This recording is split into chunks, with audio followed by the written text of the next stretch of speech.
Hello students, here is the question.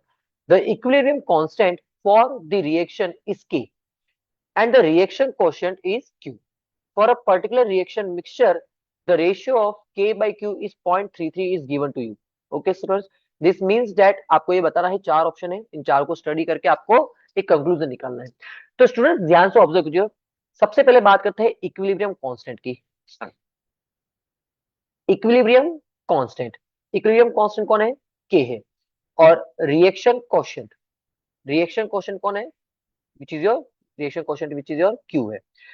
Equilibrium constant और reaction question में दोनों का फॉर्मूला ऑलमोस्ट सेम होता है. बस इतना ध्यान है रखना है कि इक्विलिब्रियम कांस्टेंट हम जब भी लिखेंगे तो जो भी हम कंसंट्रेशन प्लेस करते हैं वो हम इक्विलिब्रियम वाली कंसंट्रेशन प्लेस करते हैं, जबकि रिएक्शन क्वोशिएंट क्यू के टाइम पे जो हम कंसंट्रेशन प्लेस करते हैं वो हम नॉन इक्विलिब्रियम वाली कंसंट्रेशन वहां पर प्लेस करते हैं फॉर्मूलाज में. बस इतना सा बेसिक डिफरेंस है, बाकी इसमें कोई ज्यादा चेंजेस नहीं है. तो मैं एक रिएक्शन यहाँ पर हाइपोथेटिकल मान लेता हूँ कि reactant which is goes to in product P. ठीक है, रिएक्शन है. यहाँ पर के बाई क्यू का रेशियो कितना गिवन है आपको? ये गिवन है 0.33. अगर मैं यहाँ से के की वैल्यू निकालू तो के इज हो जाएगा 0.33 टाइम्स ऑफ क्यू. तो आप ऑब्जर्व कीजिए के की वैल्यू क्यू का टाइम्स क्यू का सॉरी इक्विलिब्रियम कांस्टेंट की वैल्यू रिएक्शन क्वोशिएंट का 0.33 टाइम्स हाइयर है. ठीक है, इट प्रूव्स दैट कि भाई अगर आप क्यू की वैल्यू 1 प्लेस करते हो तो इक्विलिब्रियम कांस्टेंट की वैल्यू कितनी आएगी? वो सिर्फ कितनी आएगी? 0.33 आएगी.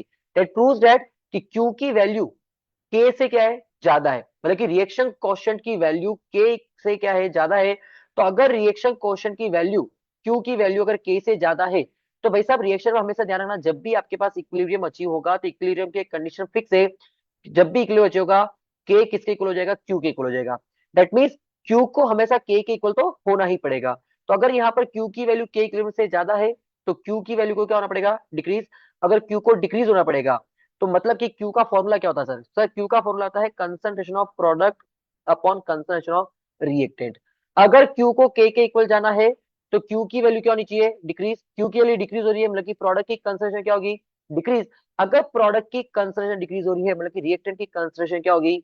इंक्रीज होगी. तो ऑब्वियसली बात है स्टूडेंट्स, अगर क्यू को डिक्रीज होना है तो प्रोडक्ट की कंसंट्रेशन डिक्रीज होगी. अगर प्रोडक्ट की कंसंट्रेशन डिक्रीज होगी तो रिएक्टेंट की कंसंट्रेशन क्या होगी? इंक्रीज होगी. दैट प्रूव कि रिएक्शन का जा रही है बैकवर्ड डायरेक्शन में शिफ्ट हो रही है. अगर रिएक्शन बैकवर्ड डायरेक्शन में शिफ्ट हो रही है तो चलिए अब ऑप्शन रीड करते हैं. आपके पास ऑप्शन क्या है sir? Option number first read कीजिए.